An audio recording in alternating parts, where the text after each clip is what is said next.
Hey guys, welcome back to another episode of my podcast. I'm going to start out by giving you guys a little bit of relief by informing you that I did something monumental today, which is I text my therapist. Well, okay, I don't have a therapist. I say that like I have him on fucking retainer or something. I don't.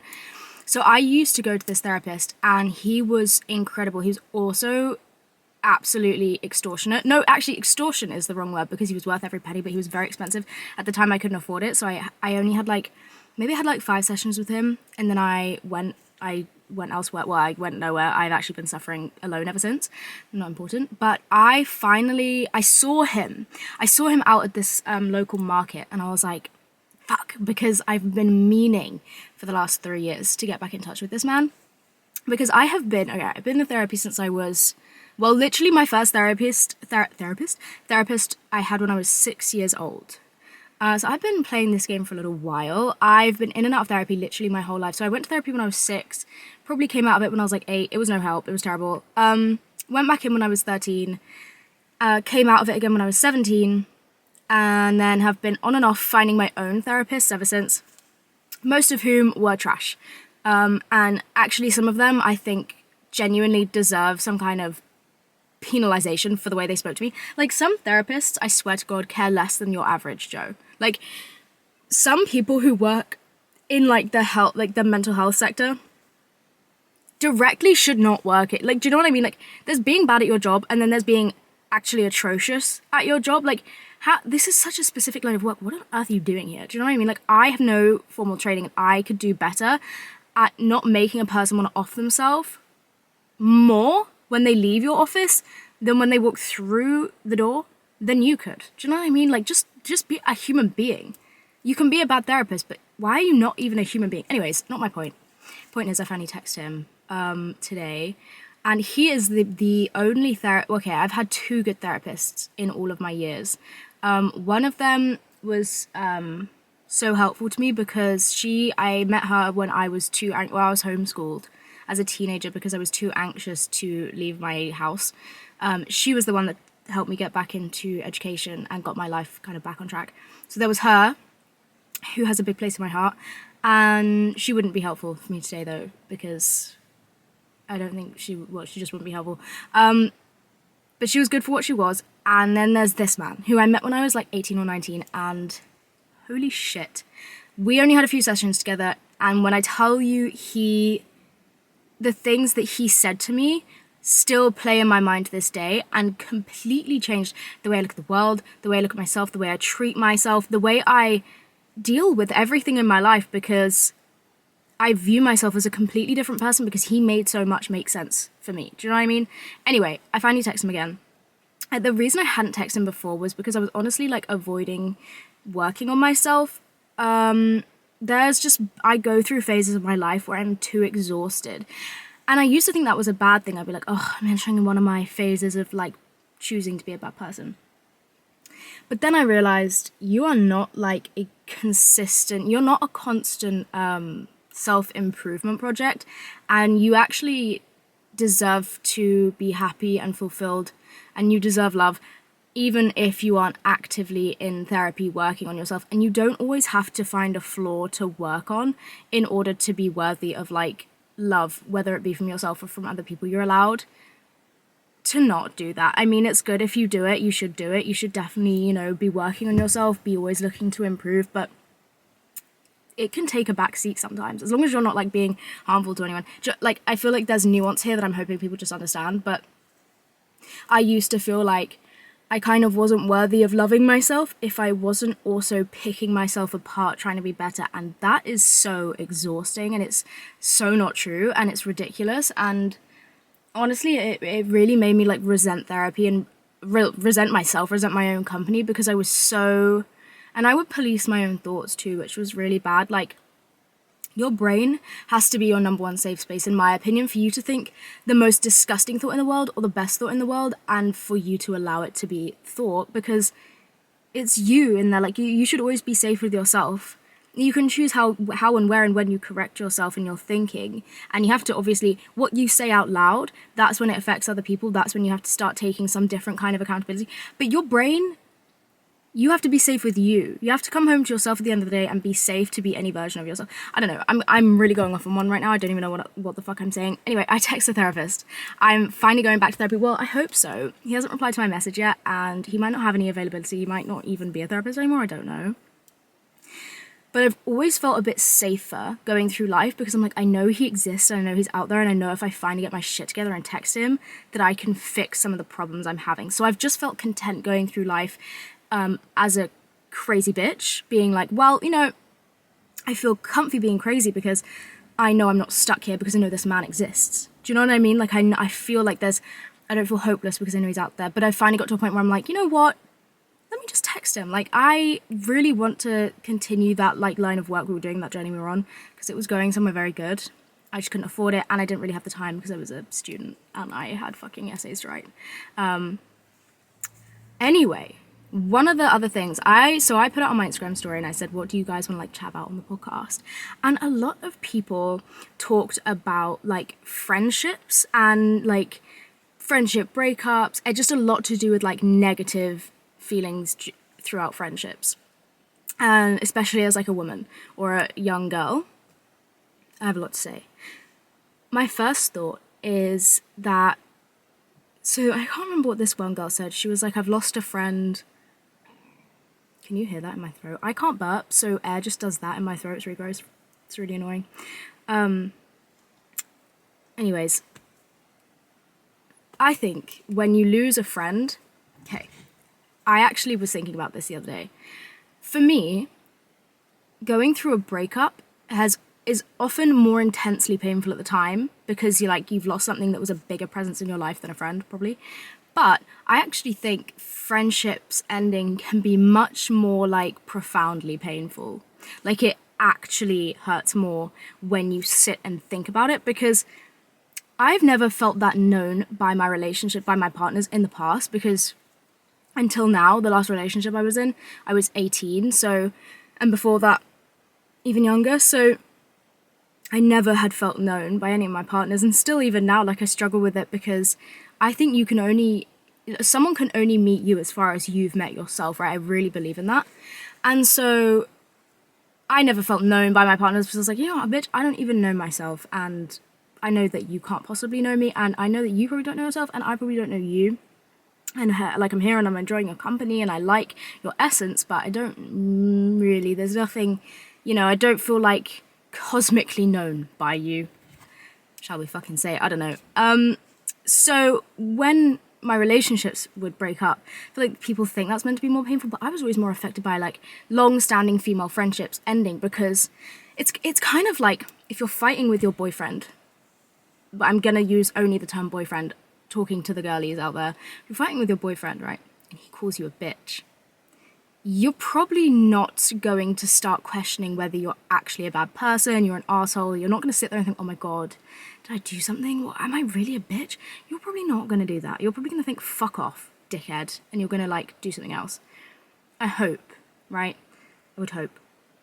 And then if your mum calls you a bitch, say you're having a fight with your mum, she calls you a bitch, that kind of hurts, right? I always found it really hurtful when my mum would call me a mean name during a fight. I remember one time she called me spiteful, and I've never forgotten it, and I think about it all the time. Mum, by the way, fuck you. That's really mean. No, I'm literally joking. Love you. Fuck you, Mum? Am I 12? Anyway, she called me spiteful. I think she called me a spiteful bitch, actually, to be precise. And I thought about that. Well, it's been years and I still think about it. Why? Because she knows me. So for her to call me a spiteful bitch is like, well, maybe she said that for a reason. Maybe she has a point. And so I would sit there and I would think about that insult. Whereas anyone else, I would think, you know what I mean? So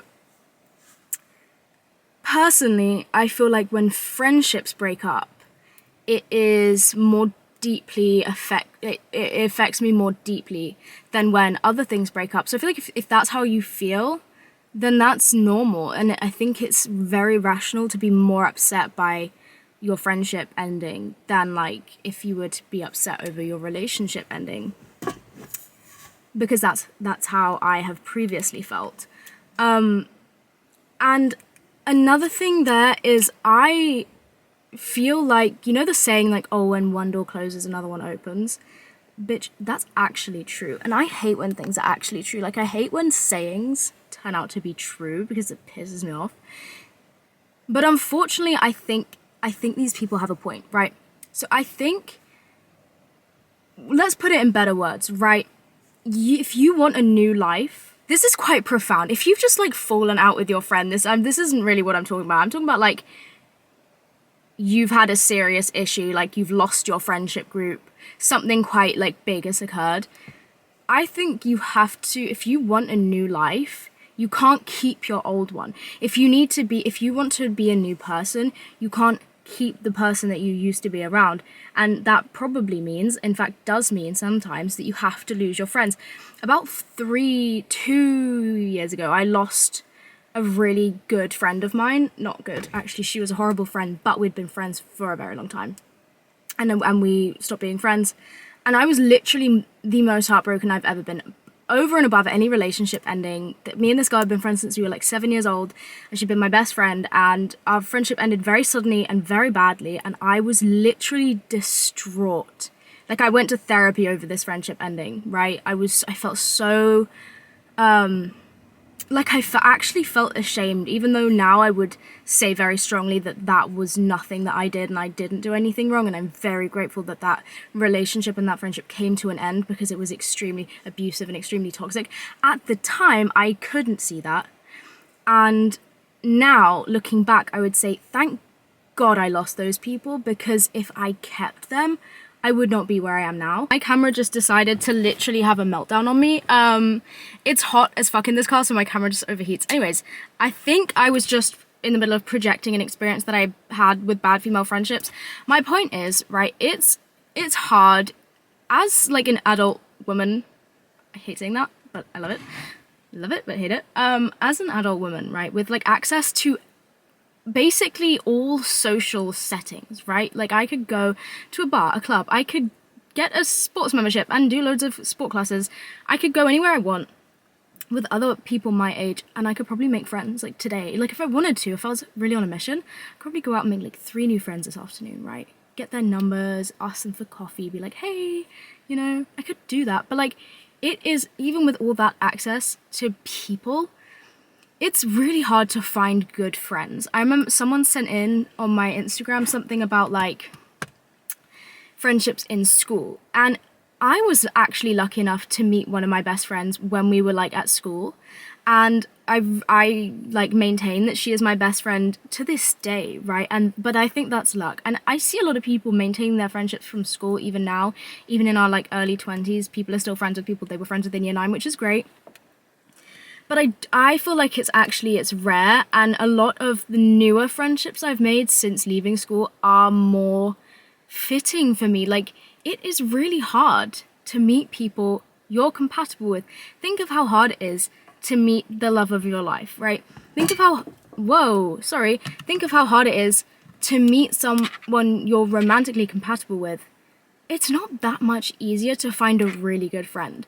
What I learned is that it's okay to have people be like semi-good friends, best friends, essentially family, right? I used to kind of treat life like you had your best friend and your mortal enemy. And it was a fear response. It was a fear response from like some trauma. I didn't give people any room to like overstep my boundaries and then still be in my life, which was incorrect. And actually, I feel like I learned it off TikTok a bit, like this whole like overstep my boundaries, you're out, blah blah blah. And it's very true, sometimes that needs to be done, but I definitely took it to the max. And I remember, I didn't even know, I said this in my last podcast, I said I didn't even know what the word boundary meant until I was 20 years old, which is not good. And then I started to set loads and loads and loads because I'd been in so many bad relationships and I really needed boundaries, which is true, I really did. So I started to set loads of boundaries, and then I would cut people out when they would overstep 1 or 2 boundaries and you were gone. And it was because I was terrified of letting myself down by letting someone bad in my life. And all that led to was me being alone and miserable and feeling like no one was worthy of my love, including myself, because I knew that if I was my own friend, which I was, but I mean like if there was literally 2 of me, I wouldn't even be able to please this bitch. Like, no one is perfect. And I spoke to my friend about it during the time. I remember this conversation so clearly. I said to her, I feel like I'm way too strict with my boundaries, blah, blah, blah. Like, I basically have no friends. I don't feel like I can trust anyone. Everyone oversteps my boundaries. And she was like, when you first start developing them, you're gonna go way under or way above. And you've only ever been way under. So now you're way above. You've gone like 0 to 100. And that's fine. Like, it's part of your process.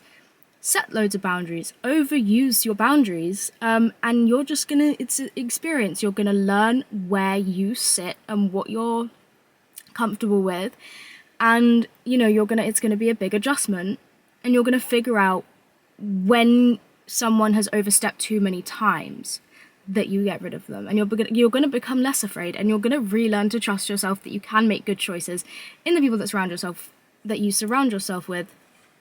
That was something I was really fearful of for a long time, was that I couldn't make the right choices. Like, I felt like I couldn't trust myself to choose the right friends, the right partner, and so I was so strict with my boundaries, because I was like, I can't do this again. I can't be abused ever again. I can't have bad friendships ever again. I can't be done dirty again. Like, it cannot happen. I'm too scared. I don't know what it's going to do to me if I let it happen again, because, there's bad people everywhere.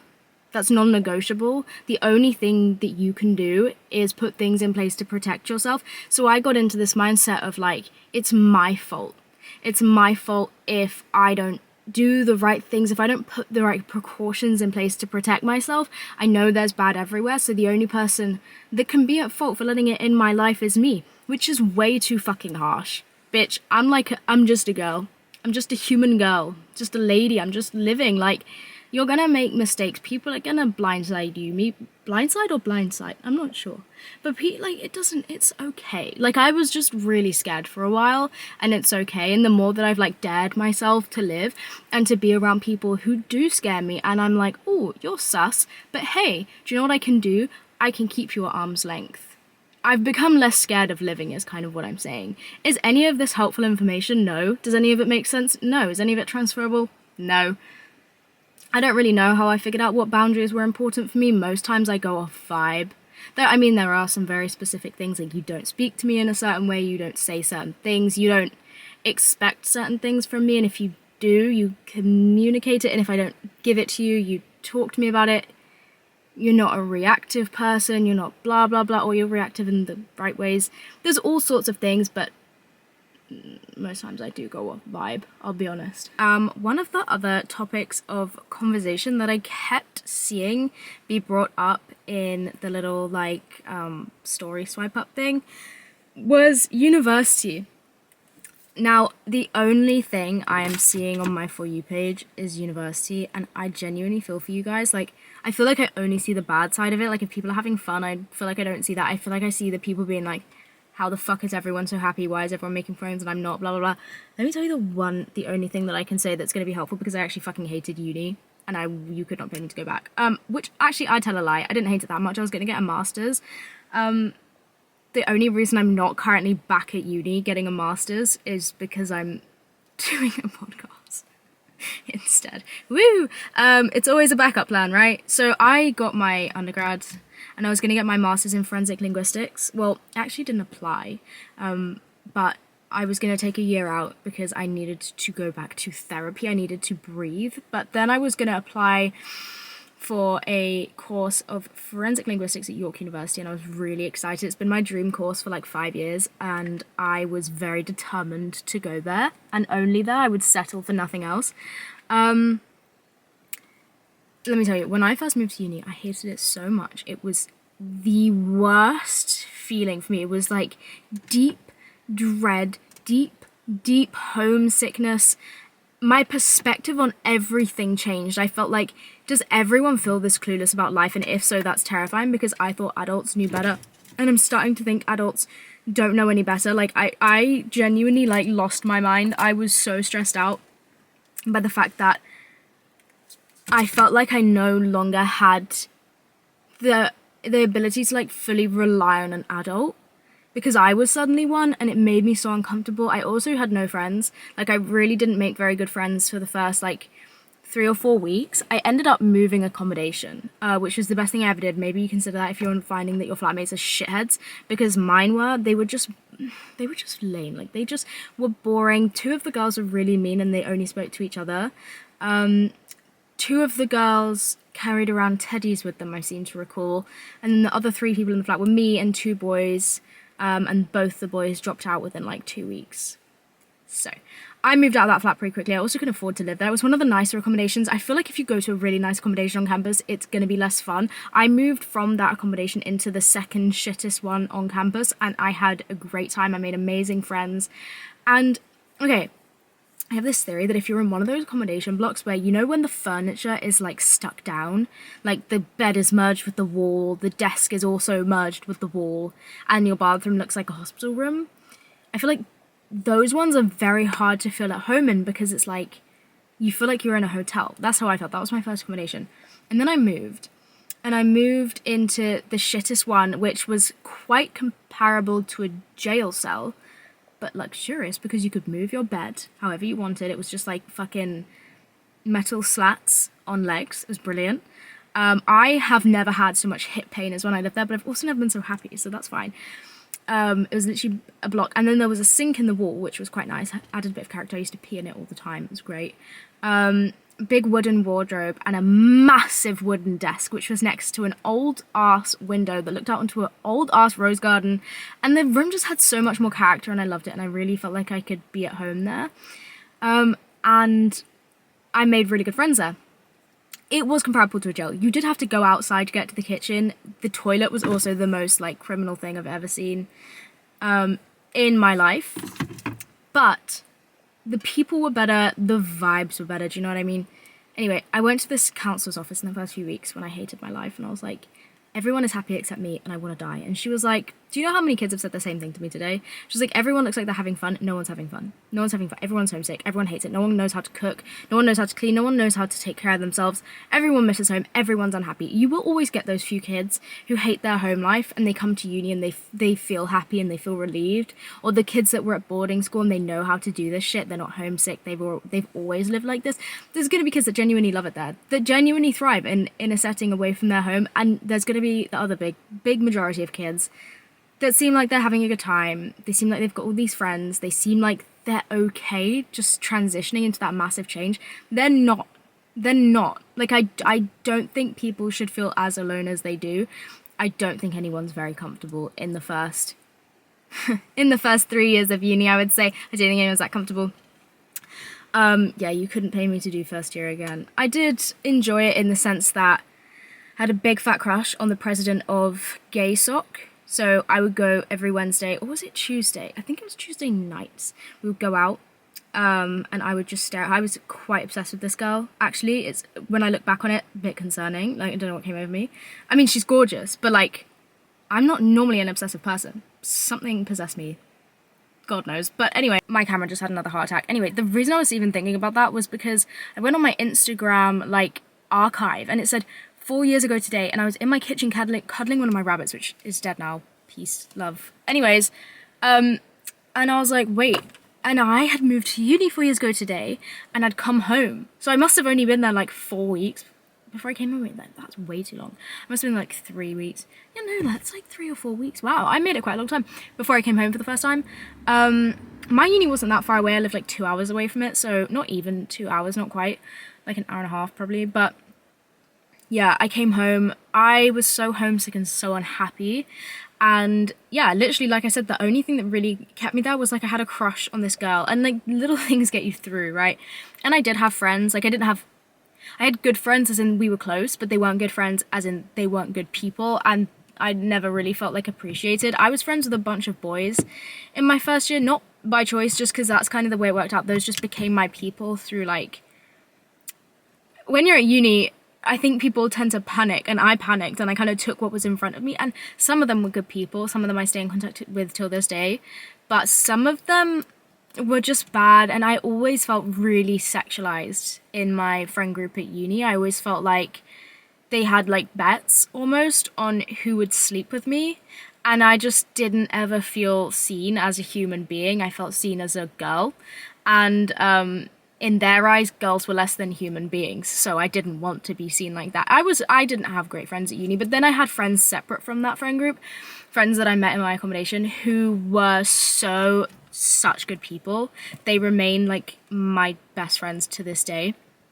Like, will be uncles to my children kind of friends. Like, I fucking love them, and they keep me in check. They're the kind of friends where I'm like, you guys are such aggressively good people, and I love you so much, that to be worthy of knowing you, I have to keep myself in check.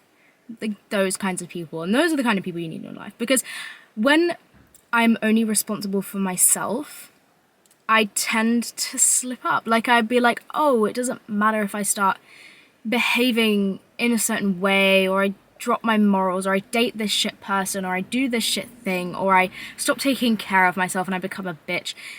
When you have good friends, people that you know have high standards for who is in their life, you want to do better, I think.